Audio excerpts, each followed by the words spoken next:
acho que vocês vão lembrar que lá na época que a gente assistia Pica-Pau na TV, que era comum ver uns desenhos aleatórios passando ali intercalados no meio dos episódios. A maioria, obviamente, eram protagonizados por personagens que a gente já conhecia, como o Andy Panda, o Picolino, aquela família de ursos e até mesmo o Pé de Pano, que faziam parte ali da turma do Pica-Pau.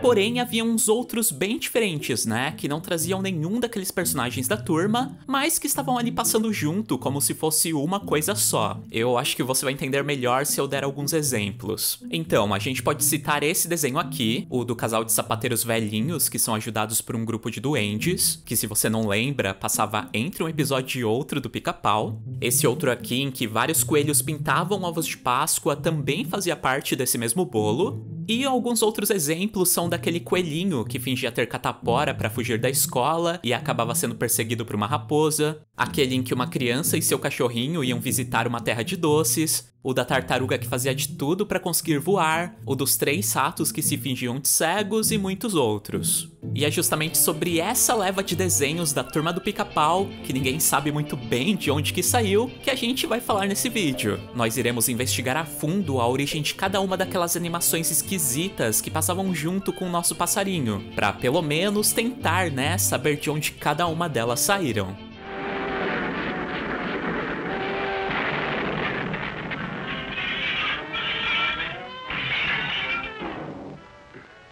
Queira desculpar essa intrusão, senhora. Mas antes eu quero avisar aqui rapidinho que já está aberto o nosso clube de membros. Por apenas R$ 1,99, você além de apoiar o nosso projeto, também tem acesso a emojis e conteúdos exclusivos. Eu conto com seu apoio, hein? Então, pessoal, a primeira coisa que a gente tem que deixar bem claro antes de iniciar a nossa investigação é que todos aqueles desenhos que faziam parte lá da turma do Pica-Pau, na verdade não foram criados para serem exibidos juntos. Essas animações foram produzidas em épocas bem diferentes pela produtora de um cara chamado Walter Lantz. Pra você ter uma ideia, tinha coisa ali feita no final dos anos 30, passando junto com coisas criadas nos anos 70. Ou seja, a turma clássica do Pica-Pau, na verdade é um compilado incrível de desenhos animados produzidos ao longo de 40 anos. Então é mais que natural que tenha muita coisa aleatória jogada ali no meio. Sendo assim, é melhor a gente começar por partes, primeiramente desenhando a linha temporal para saber quando cada uma dessas produções foram feitas. Bem, meninas, vamos começar o nosso trabalho. Bom, o Walter Lantz era esse cara bonitão aqui. Pelo menos ele era, né, quando jovem. E a sua história com o mundo dos desenhos animados se iniciou há mais ou menos 100 anos, quando ele começou a trabalhar em estúdios que produziam animações em curta-metragens para o cinema. A sua primeira série própria foi uma espécie de misto entre desenho animado e live action, chamado Jink Doodle, um desenho que logo logo vai completar um século, já que ele foi produzido em 1924. E nele, o próprio criador, em carne e osso, interagia com um casal de garotos e o seu cachorro, sendo que esses eram desenhos. As histórias geralmente mostravam as crianças entrando em alguma confusão, para ao final o próprio Lantz aparecer para salvá-las. Esse foi o primeiro e também o único desenho que ele fez para uma produtora que não era dele, no caso uma empresa que hoje nem existe mais, chamada Bray Productions, que aliás, cerca de 5 anos depois ele abandonou, porque recebeu uma proposta melhor. Em 1929, ele foi convidado pela Universal Studios para dar continuidade aos episódios do Coelho Osvaldo, uma série animada que havia sido criada pelo Walt Disney para essa empresa, mas que ele abandonou devido a umas desavenças aí que eles tiveram. E foi graças a essa oportunidade de tocar uma produção sozinho que ele decidiu abrir o seu próprio estúdio de animação, nascendo assim nesse mesmo ano a Walter Lantz Productions, que obviamente nessa época tinha o coelhinho como principal carro-chefe. Bom, infelizmente todos os episódios do Osvaldo foram feitos em preto e branco, e por isso não puderam ser reaproveitados no compilado para TV que acabou virando a nossa turma do Pica-Pau. Porém, a gente pôde ver sim esse personagem, mas em alguns desenhos que não eram dele, como nesse em que o Papai Noel recebe um monte de personagens clássicos do cinema, em que ele apareceu com seu design original. Agradeço essa festa do fundo de meu coração. Um brinde a nós, Oswald, e agora vamos nos divertir. E também naquele dos coelhos pintados com ovos de Páscoa e no episódio da polca do Pica-Pau, porém já com design modificado, para se parecer mais com um coelho real. A gente vai comentar mais sobre esses capítulos, só que mais pra frente. Bom, já outras produções dessa época em preto e branco, e que a gente infelizmente não chegou a conhecer, foram o Put the Poop, de 1932, que como o nome indica, mostrava as aventuras de um cachorrinho vira-lata. Os macacos Manny, Minnie e Moe, que aparentemente simulavam aqueles filmes dos Três Patetas, e que foram feitos em 1936.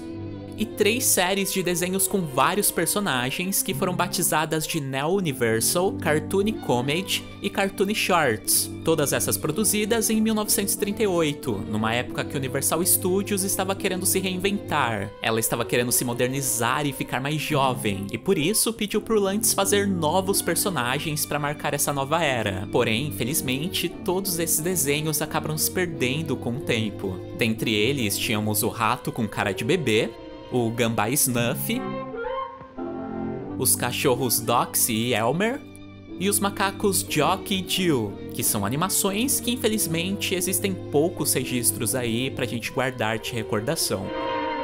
Já o primeiro desenho mesmo da Turma do Pica-Pau, no caso a primeira série de animações coloridas e que puderam ser reaproveitadas na TV, foi a Cartoon Classics, uma sequência de desenhos animados produzidos entre 1934 e 1935, e que trouxe vários episódios que com certeza você já assistiu. Como aquele do casal de sapateiros, que são ajudados por duendes, o do Papai Noel, que trouxe o Coelho Osvaldo como um dos personagens secundários, aquele da criança e do cachorro que vão para a Terra dos Doces, o dos 3 ratos que se fingem de cegos, e o meu preferido, que é o do coelho que finge estar com catapora para fugir da escola, e depois é perseguido por uma raposa. Nesta historinha, a velha e esperta raposa ensinou ao coelhinho que faltar à aula não é boa coisa, e que todo mentiroso tem um fim bem desastroso. Uma outra série colorida, bem parecida com essa Cartoon Classic, foi a Canção de Ninar, produzida em 1939, e que trouxe 2 desenhos inspirados em contos de fadas. Um em preto e branco, baseado no João e o Pé de Feijão, que a gente não pôde assistir aqui no Brasil, e outro da Bela Adormecida, que aí sim estava colorido e foi incluído no meio dos episódios do Pica-Pau.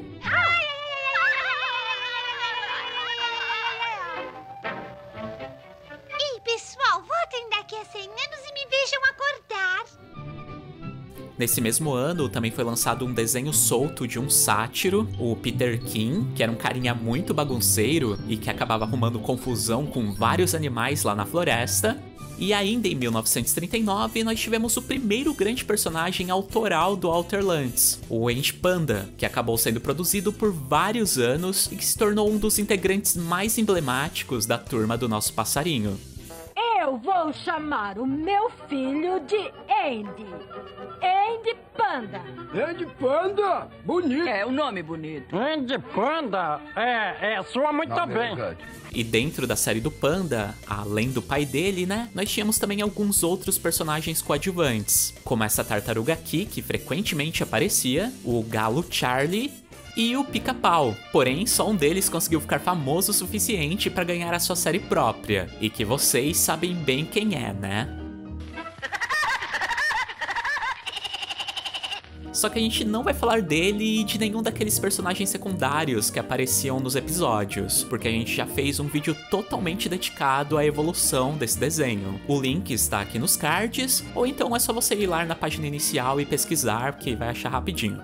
Bom, mas continuando, ainda em 1939, o Lantz criou uma outra série daquelas de desenhos aleatórios, daquelas em que os episódios não tinham nenhuma ligação entre um e outro. Só que dessa vez esse não tinha um nome em específico, e na tela inicial só era colocado como Cartoon em Technicolor. Só que hoje essa é uma das séries coloridas mais raras do estúdio, isso porque ela teve vários episódios banidos e também alguns outros que estão perdidos. Veja aí se você consegue lembrar de algum deles. Bom, esse primeiro aqui, de um garotinho procurando fantasmas, eu confesso que nunca vi, mas pelo jeito ele ficou bem popular lá na época em que foi criado, já que o protagonista ganhou a sua própria série nesse mesmo ano, porém, infelizmente, produzida em preto e branco. Esse outro desses 3 gatinhos eu lembro bem, e é um desenho muito fofinho. E o desse pequenino aqui, que é tipo uma versão masculina da Polegarzinha, eu também lembro de já ter assistido, mas foi há muito tempo. Já esses que você está vendo aqui na tela, é uma sequência que se eu já vi, eu já esqueci. Eu realmente não recordo de ter visto esses capítulos passando nessas reprises mais recentes da Rede Record. E por fim, temos o episódio banido, que talvez seja o motivo dessa série ter passado bem pouco aqui no Brasil, que é esse capítulo aqui, que é repleto de referências racistas, e que a Universal, pelo jeito, já deve ter queimado todas as fitas. Mas é legal a gente falar que dessa série aí saiu um outro personagem que chegou a aparecer em mais um ou outros 2 desenhos da Turma do Pica-Pau, que foi o Pombo Correio. Chegou a aparecer numa outra série de curtas, que a gente vai comentar mais adiante, e que ganhou uma espécie de episódio piloto para uma série própria lá em 1956, onde o seu visual foi modificado um pouco e ele acabou virando um pombo míope que precisava usar óculos. Só que infelizmente o projeto não foi adiante, e ficou só nesse capítulo inicial mesmo. E agora, passando para 1941, nós temos as séries de curtas musicais, que eram aqueles desenhos que também eram de personagens aleatórios, mas que dessa vez quase não falavam, e as suas aventuras eram embaladas por uma excelente trilha musical. E a primeira série musical do Walter Lantz foi a Swing Symphonies, eu acho que é assim que pronuncia, que traziam como músicas de fundo canções de Boogie Woogie, e que foi de onde saiu aquele episódio dos coelhos pintando ovos de Páscoa, aquele do Pombo Correio que a gente comentou anteriormente, o do Lobo Mau que ia ser enforcado, mas conseguiu convencer o xerife de que os 3 porquinhos é que eram maus. Aliás, esse é muito bom.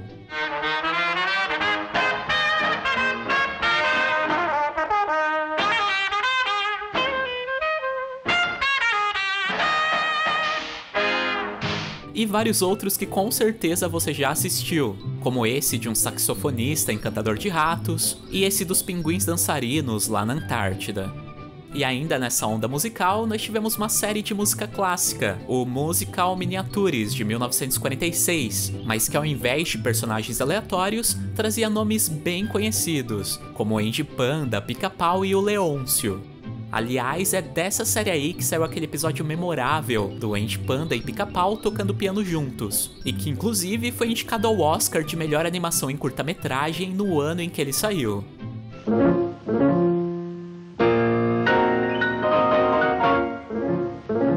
Bom, e como nessa época o Pica-Pau já era o carro-chefe da empresa, por que não tentar outras aves, né? E foi assim que nasceram o Picolino em 1953, que foi um desenho que deu certo e continuou ganhando novos episódios até o fechamento do estúdio.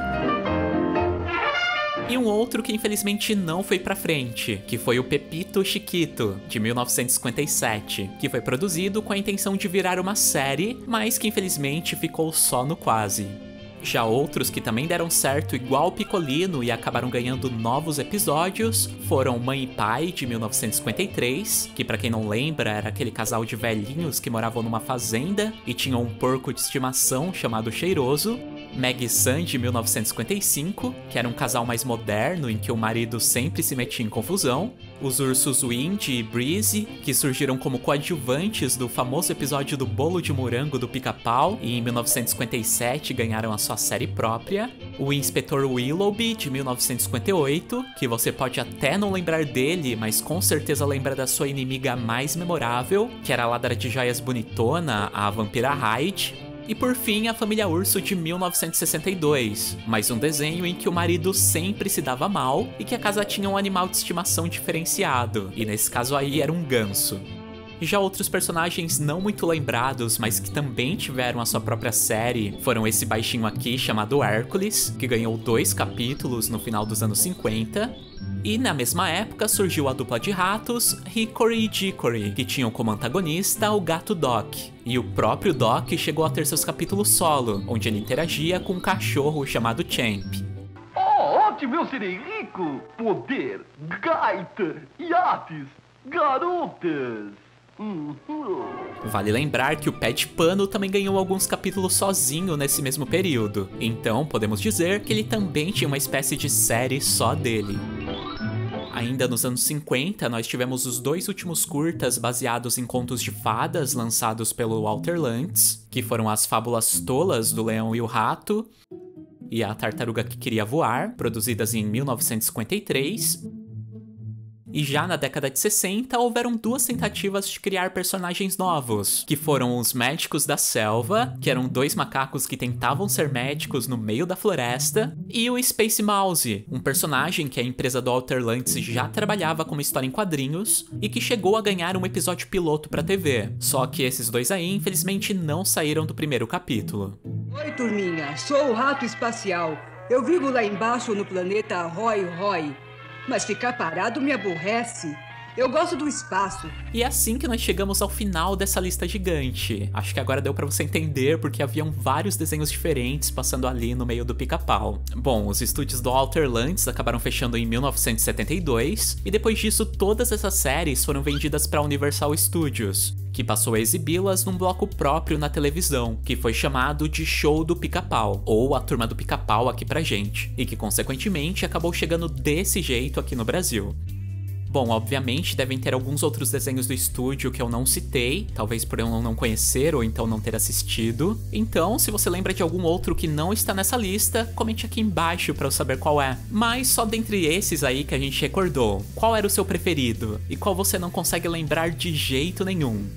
Os que eu mais gosto são aqueles mais antigaços, os da série Cartoon Classics. Mas também curto muito o humor lá da família Urso. O Ursolão, a Úrsula, a Ursolino e a Ursolina são uma das melhores famílias dos desenhos animados de todos os tempos. Vamos, pode ironizar, Úrsula, mas desta vez eu já sei. E fiz tudo sozinho também. É justamente o que eu receio.